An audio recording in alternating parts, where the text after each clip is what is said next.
Hi, I'm going to talk about drawing trumps. When a strain is a suit and you are the declarer and you have a trump suit, you usually have more trump cards than opponents. 8 cards and above is common. When you have 8 cards and above, this is called a trump fit or just simply fit. In a trump contract, it is usually easier to make tricks because you can ruff. However, opponents equally can also do ruffing. So what you want to do is to reduce the chance of opponents to do ruffing.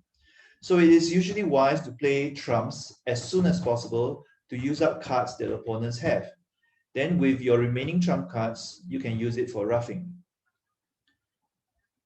Another reason for drawing trumps is that when you use up the opponent's trumps and you have a long side suit, you may be able to use it to get extra tricks by suit promotion. Let's look at the example deal. And I'm going to bid right now.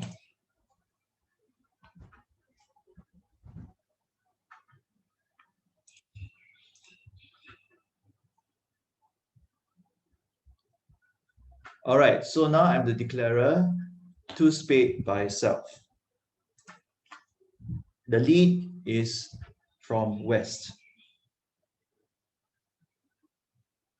Now, as you can see, as promised, I have 8 spades, a trump fit.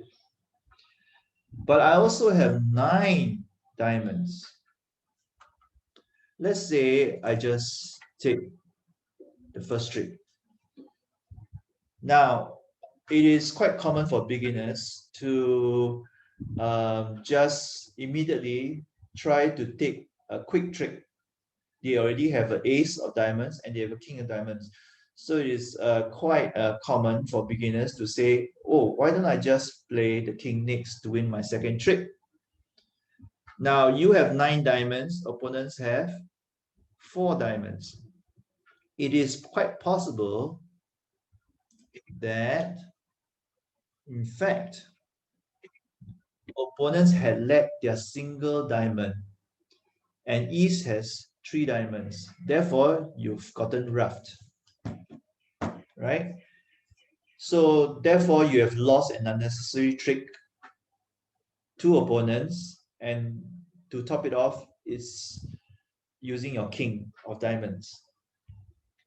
So let's say that you did not do that. You won the first trick with the ace of diamonds. Now you should probably proceed to draw trumps, like so.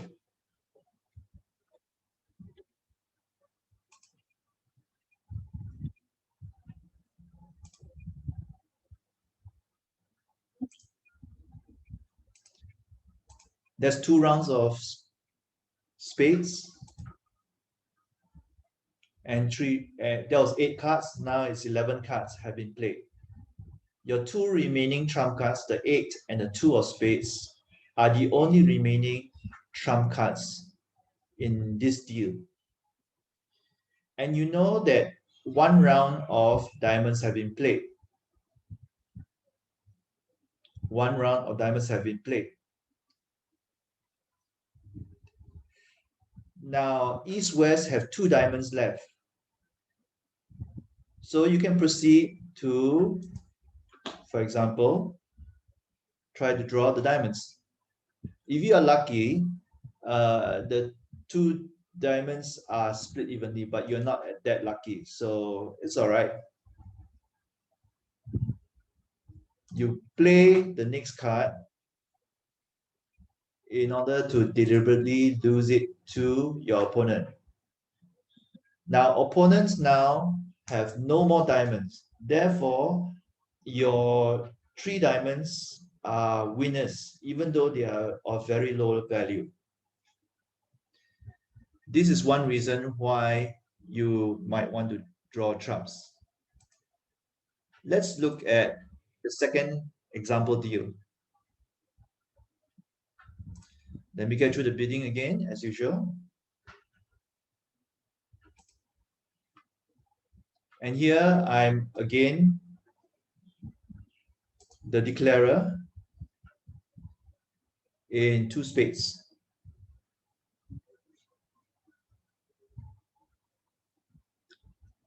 So West will lead a 2 of diamonds, which I will duly win with the ace of diamonds.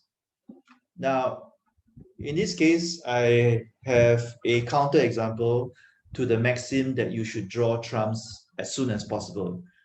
Because in this case, you will notice that I have 2 diamonds left, which would ordinarily be lost to opponent's high cards. But now that dummy has no more diamonds, I have an opportunity to win these 2 diamonds by roughing against the dummy's trumps. So I don't draw trumps immediately. Instead, I play another diamond. And it's quite safe to do so because we know that opponents have a lot of diamonds, so they will not actually rough as well. And I now can rough. All right. So I have to return back to my hand in order to rough the second 10 of diamonds. And the only way I can do that is to play trumps. And now I can rough my second diamond. So I had 2 diamonds, which will ordinarily be losers, and now I've converted them to winners. And I did this by delaying when I draw trumps. Of course, now I will try to draw trumps as early as I can.